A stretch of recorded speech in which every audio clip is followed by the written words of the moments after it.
Que disent le FMI et la Banque mondiale suite au vol de 412 milliards de francs CFA du PPU? Ignorance ou complicité? Le programme présidentiel d'urgence PPU avait été présenté comme un espoir pour la Côte d'Ivoire, un projet destiné à transformer les infrastructures et à améliorer la vie des citoyens. Pourtant, il s'est transformé en l'un des plus grands scandales financiers sous le régime d'Alassane Ouattara. Électoral, né du seul fait de M. Laurent Gbagbo, a accru les difficultés quotidiennes des Ivoiriens, dont plus de la moitié vivent en dessous du seuil de pauvreté. Face à cette situation, le président de la République a décidé de mettre en œuvre un programme d'investissement d'urgence, marquant ainsi sa solidarité avec les populations éprouvées par tant d'années de crise. Aussi, le président de la République a-t-il mis en place un fonds présidentiel d'un montant de 45 milliards de francs CFA pour faire face aux nombreux défis à relever. Cette enveloppe vise à financer les projets identifiés et les doléances formulées par les populations au président de la République lors de la campagne électorale dans les 19 régions du pays. Le programme dénommé Programme présidentiel d'urgence, PPU, portera sur les 5 secteurs prioritaires que sont l'eau potable, la santé, l'éducation, l'électricité et la salubrité urbaine. Ces projets devront démarrer dès le mois d'avril pour une durée de 6 mois. Le programme présidentiel d'urgence est une amorce du programme de gouvernement du président de la République qui a été largement expliqué et diffusé au peuple ivoirien lors de la campagne électorale pour l'élection présidentielle.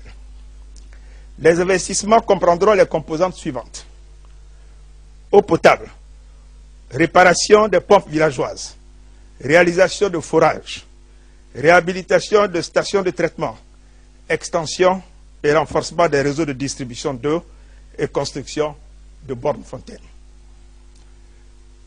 La santé, la réhabilitation de CHR et de CHU, l'équipement partiel des centres de santé en appareils de dialyse, en fauteuil dentaire, en ambulance et en groupe électrogène. L'éducation, la distribution de kits scolaires et la réhabilitation et l'équipement d'établissements scolaires. L'électricité, l'éclairage public, la réhabilitation et l'extension des réseaux, ainsi que la subvention de branchement aux plus démunis. La salubrité urbaine, le ramassage des ordures et l'élimination des dépôts sauvages dans les chefs-lieux de département. Les modalités pratiques de mise en œuvre de ce programme d'investissement se feront selon des procédures accélérées afin de réduire les délais de réalisation. Le président de la République, son Excellence M. Alassane Ouattara, voudrait transmettre, une fois de plus, sa compassion à toutes les victimes de cette crise créée artificiellement par la seule volonté de M. Laurent Gbagbo de s'accrocher au pouvoir à la suite de l'élection présidentielle qu'il a perdue. Enfin, le président de la République rassure les populations que toutes les dispositions seront prises pour obtenir dans les meilleurs délais le départ de M. Laurent Gbagbo, ce qui consacrera la fin du calvaire imposé aux Ivoiriens. Plutôt que de relancer l'éducation, la santé et les infrastructures routières, ce programme est devenu un gigantesque réseau de corruption. D'un montant initial de 45 milliards de francs CFA en 2011, le budget du PPU atteignait au cumulatif en 2015 plus de 499 milliards de francs CFA. Sur ce montant total, plus de 412 milliards de francs CFA qui auraient dû profiter à chaque Ivoirien se sont retrouvés dans les poches d'une élite avide, tandis que la population continue de souffrir dans la misère. Le PPU a été lancé avec des promesses de réhabilitation des infrastructures essentielles: construction d'écoles modernes, d'hôpitaux bien équipés, de routes praticables pour améliorer les conditions de vie des Ivoiriens. Mais ces promesses se sont vite révélées être des mirages. Les écoles prévues n'ont jamais été construites, les hôpitaux sont restés des projets sur papier et les routes, censées améliorer le quotidien des citoyens, sont restées impraticables. Chaque jour qui passe montre combien le peuple a été trahi. Où est passé tout cet argent? Les enquêtes ont révélé un schéma de corruption bien orchestré. Des contrats surfacturés et des fonds jamais alloués au projet ont permis à une poignée d'individus proches du pouvoir de détourner plus de 412 milliards de francs CFA. Derrière ce scandale, des membres clés du gouvernement et des proches du tyran Ouattara sont impliqués. Ce qui aurait dû être un programme de développement et de solidarité sociale est devenu un prétexte pour piller les ressources de notre pays. Les conséquences de ce détournement sont dramatiques. Les routes, toujours impraticables, isolent des villages entiers, ralentissent l'économie locale et compliquent les déplacements. Les hôpitaux manquent cruellement de matériel et de personnel, obligeant des familles entières à regarder leurs proches mourir faute de soins adéquats. Et que dire de l'éducation? Des écoles fermées, des enseignants sous-payés, des élèves privés de tout espoir d'un avenir meilleur. Ce n'est pas qu'un simple scandale financier, c'est une catastrophe humaine. Ce sont les citoyens ordinaires qui paient le prix de cette immense fraude. On est dans le village appelé Petit Guiglo, village de la sous-préfecture de Théou. Vous constatez avec moi que derrière moi, c'est la route qui mène à Petit Guiglo, le tronçon entre Dedjan et Petit Guiglo. Et vous voyez que la rivière, comment ça s'appelle là? Bah. La rivière Ba est sortie de son lit. Depuis 2 jours, la rivière Ba est sortie de son lit et a coupé la voie en 2. Et donc, Petit Guiglo et Souyaï qui sont de l'autre côté sont complètement coupés du monde. On ne peut pas traverser ni les personnes à pied, ni les véhicules, ni les motos, ni les vélos. Personne ne peut traverser. Et donc, mes 2 villages qui sont de la sous-préfecture de Théou, Petit Guiglo et Souyaï, sont actuellement coupés du monde. Coupés du reste du monde. Alors, s'il y a des missions à mener là-bas, il est évident que je ne pourrai pas aller là. Et moi aussi, si je l'invite à des activités au niveau de Théou, chef-lieu de sous-préfecture, il est évident qu'ils ne pourront pas se rendre là.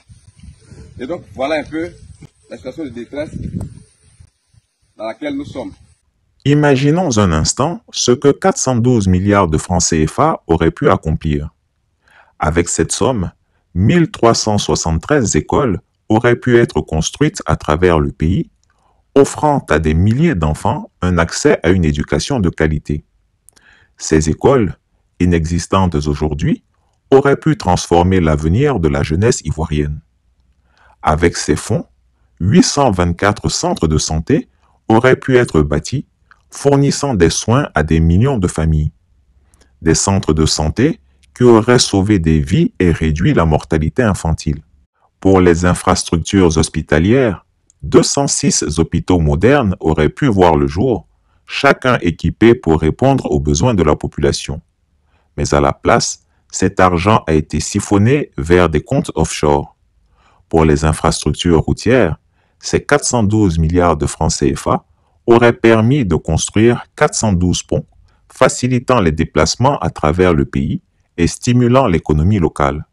En plus, cet argent aurait pu financer la construction de 27 barrages, soutenant l'agriculture et améliorant l'approvisionnement en eau et en électricité. Ces chiffres montrent bien que ces 412 milliards volés ne sont pas juste un montant abstrait. Ils représentent des vies sacrifiées et un avenir volé pour des millions d'Ivoiriens. Les entrepreneurs et les PME sont aussi des victimes. En effet, à la fin du PPU, plusieurs de ces entreprises ayant participé à la réalisation de ce programme ont fermé.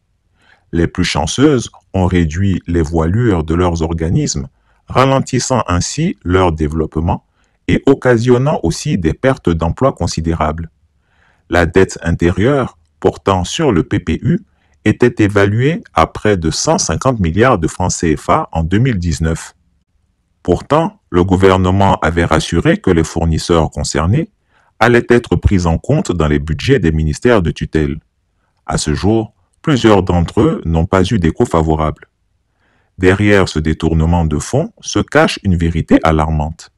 Alassane Ouattara lui-même aurait bénéficié de ces milliards. Selon des sources bien informées, une partie de cette somme a été transférée vers des comptes offshore à l'abri de tout contrôle.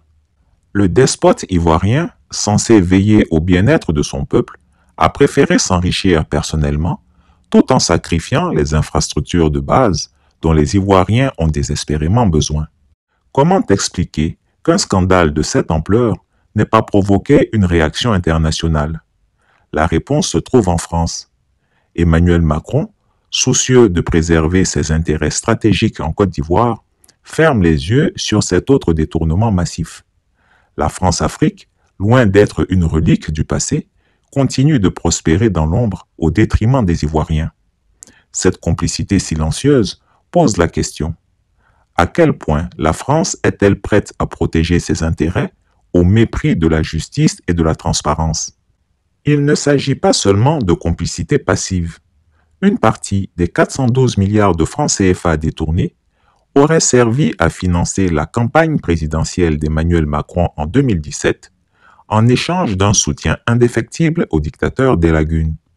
Cet argent volé au peuple ivoirien a permis au président français de consolider son pouvoir, tandis qu'Alassane Ouattara continue de bénéficier de la protection de la France.